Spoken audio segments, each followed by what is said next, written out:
그것은 부지불식간에 일어난 일이었습니다.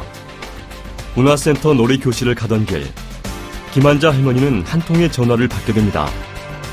그리고 할머니는 그 전화를 받자마자 발걸음을 돌려 노래교실이 아닌 은행으로 향했습니다. 은행 CD기 앞에 선 할머니는 다급하게 전화기 속 목소리가 시키는 대로 비밀번호를 누르고 계좌 이체를 합니다. 통장에 돈이 다 빠져가는 순간까지도 할머니는 자신에게 무슨 일이 일어나는지 모르고 있었습니다. 이체 금액은 무려 1,000만 원. 할머니의 전 재산이 순식간에 없어지고 만 것입니다. 내 통장 계좌번호가 위험에 노출돼 있다고 해서 그런지만 알았지. 그래서 그 사람 하라는 대로 그 계좌에다가 입금을 했는데 그게 사기인 줄 어떻게 알았어.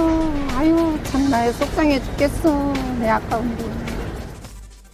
IT 정보통신 강국 대한민국. 그 대한민국에 살고 있는 당신의 개인정보는 안녕하신지요? 개인정보란 살아있는 개인에 대한 정보로서 성명과 주민등록번호, 또 영상을 통해 특정 개인을 알아볼 수 있는 정보를 말합니다. 최근에 이런 개인정보가 노출의 위협을 받거나 범죄에 악용되는 경우가 늘고 있습니다. 인터넷과 스마트폰 이용률이 급증하고 있는 만큼 사이버 관련 범죄 역시 끊임없이 기승을 부리고 있는 건데요. 그 피해 액수는 상상할 수도 없을 만큼 놀랍습니다. 범죄의 대상은 노인들만이 아니었습니다. 전문직 젊은이들도 전문화된 범죄에서 벗어날 길은 없었습니다. 미혼의 심재희 씨는 친구로부터 돌잔치 문자를 받게 됩니다. 은정이가 벌써 돌이 된 거야? 당연히 친구의 돌잔치 초청장인 줄 알고 문자를 누른 제이 씨. 하지만 돌잔치 초청장은 열리지 않았고 무심히 넘어간 제이 씨는 잠시 후 지인들에게 수십 통의 문자를 받았습니다. 저보고 언제 결혼했냐고요. 또 아이는 언제 낳냐고. 몰랐다면서. 그런 문자들이 계속 오니까 저도 처음에는 당황스러웠죠. 나중에 알고 보니까 신종 스마트폰 스미싱이라는 거였어요. 한 8만 원인가? 소액결제로 빠져나갔는데 너무 속상하더라고요. 스미싱은 문자메시지와 피싱의 합성어인데요. 무료 쿠폰 제공, 돌잔치 초대장 같은 문자메시지 안에 있는 인터넷 주소를 클릭하면 악성 코드가 설치돼 피해자가 모르는 사이에 소액결제 피해가 발생하거나 개인 금융정보를 탈취하는 수법을 일컫는 말입니다. 그러니까 기술이 발전하면서 스마트폰을 이용한 신종 사기 범죄도 발전하고 있는 건데요. 이전 보이스피싱을 넘어서 신종 사기 범죄로 그 수가 나날이 증가하고 있습니다. 신종 사기는 보이스피싱 외에 스미싱이나 파밍 같은 게 있을 수 있겠는데요. 특히 스미싱 같은 경우는 소액 결제의 경우에 발생하는데 공인인증서를 사용하지 않기 때문에 그 보안 위협에 훨씬 더 쉽게 노출되고 있습니다. 스미싱 사기를 막기 위해서는 가장 중요한 것은 의심스러운 URL을 절대 클릭하지 않는 것, 이게 가장 중요하고요. 사전적으로 그 보안 프로그램을 깔아서 모니터링을 하게 되면은 피해를 많이 예방할 수 있고, 근본적으로 막을 수 있는 방법은 통신사 홈페이지 들어가서 그 소액 결제 시스템을, 그러니까 소액 결제를 사용하지 않게끔 차단시켜 놓으면은 피해를 사전에 줄일 수 있습니다. 젊은 사람도 전문직 종사자도 피해갈 수 없는 인터넷 관련 신종 사기. 과연 무엇 때문에 벌어지는 걸까요? 그 사기 중에 상당수는 바로 개인정보 유출로 인해 발생하는 문제였습니다. 카드사와 이동통신사, 심지어 보안을 지키는 일이 무엇보다 중요한 금융권에서도 개인정보 유출 사건이 자주 발생하고 있는 요즘, 개인정보를 지키는 건 날로 어려워지고 있습니다.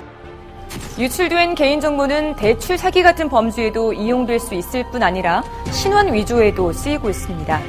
다른 사람의 개인정보만으로도 신분증을 만들 수 있다면 믿어지십니까? 믿기 힘든 일이지만 실제로 이런 일들이 종종 벌어지고 있습니다. 이런 위조된 신분증은 대포 통장이나 휴대전화 개소로 불법적인 용도에 사용된다고 합니다. 본인이 알기도 전에 통장에 돈을 계좌 이체시킨다거나 카드를 재발급받는다거나 혹은 이상한 웹사이트에 가입하는 등의 개인정보 유출로 인한 2, 3차 피해가 발생할 수 있습니다. 카드 결제일, 우편함에서 고지서를 받아든 윤선 씨. 고지서를 열어보고는 경악을 하고 말았습니다. 쓰지도 않은 카드 대금이 청구된 것을 알게 된 것입니다. 정말 황당했어요. 제가 쓰지도 않은 카드 대금이 청구된 거예요. 그래서 이용대금 명세서를 확인했더니 다 온라인에서 제 개인정보가 유출이 돼서 벌어진 거라더라고요. 그래서 이거를 갚지도 못하고 지금 속상해 죽겠어요, 지금. 내 일이 아닐 거라고 생각했다는 윤선 씨. 지금도 그때 일만 생각하면 심장이 막 뛴다고 합니다. 그렇다면 신종 IT 범죄를 예방하는 가장 좋은 방법은 무엇일까요?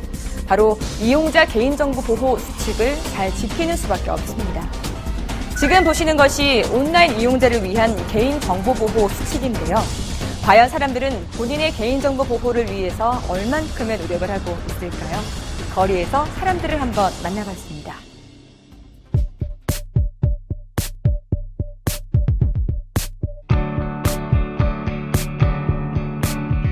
그렇게 사용 안 하죠. 보통 생일이나 아니면은 전화번호 그 정도로 사용하지 특수문자 너무 어려워요. 그리고 나만 잘하면 뭐해. 은행이나 카드나 카드사나 이런 데서 보통 다들 그렇게 유출되고 이러는 거 아니에요?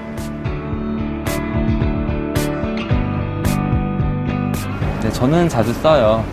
떠다니는 무선 와이파이요. 학생이라 데이터가 얼마 없거든요. 개인정보 해킹이요? 그런 일 별로 없던데요. 예, 당연하죠. 제 신분증 사진도 있고요. 우리 애들 주민등록증 번호도 저장되어 있어요. 개인정보 유출, 그건 유출돼도 그만, 아니어도 그만 아닌가요? 너무나 쉽게 개인정보가 유출되는 이유는 개인들이 자신의 개인정보 보호에 대해서 중요성을 인지하지 못하고 있기 때문입니다. 꼭 범죄에 노출되고 나서야 그 개인정보의 중요성을 느낀다는 뜻이죠. 자신의 개인정보를 잘 지키는 일은 개인정보 보호를 위한 안전수칙을 꼼꼼히 체크하고 지키는 일뿐이라고 생각합니다. 나한테는 일어나지 않겠지 하고 방심한다면 유출된 여러분의 정보는 곧 범죄가 돼서 여러분을 피해자로 만들지도 모릅니다. S대학에 재학 중인 김은비 씨. 그날따라 늦잠을 자는 바람에 급하게 나오느라 휴대전화를 두고 나왔습니다. 은비 씨는 카페에 있는 공용 컴퓨터로 모바일 메신저에 로그인했습니다. 친구와 즐거운 시간을 보내고 집에 돌아온 은비 씨를 기다린 것은 엄청난 수의 미확인 메시지였습니다. 누군가가 은비 씨의 메신저로 친구들에게 메시지를 보내 돈을 빌린 겁니다. 깜빡하고 메신저 로그아웃하는 걸 잊어버렸지 뭐예요. 설마 내가 이런 범죄에 노출될 줄 상상도 못했어요. 돈을 빌려줄 사람도 없을 줄 알았고요. 그런데 있더라고요. 친구들 5명이 작게는 10만 원에서 많게는 50만 원까지 보내줬더라고요. 저 때문에 이런 일이 일어나서 친구들에게 정말 미안하고 속상해요. 그 일이 있고 난 후 은비 씨는 공공장소에서 쓰는 PC에서는 꼭 잊지 않고 로그아웃을 하고 있습니다. 아주 가벼운 실수였지만 이 실수가 범죄로 이어지고 있습니다. 먼 곳이 아닌 바로 내 옆 가까이에서 말이죠. 끊임없이 터지는 개인정보 유출 사고, 이를 악용해서 날로 증가하고 있는 신종 범죄들. 그 속에서 더는 개인정보를 누가 지켜줄 거라고 생각하면 안 되는 세상이 됐습니다. 조금 귀찮고 불편하더라도 내 정보는 내가 지킬 수 있도록 노력하는 것이 범죄를 예방하는 지름길입니다.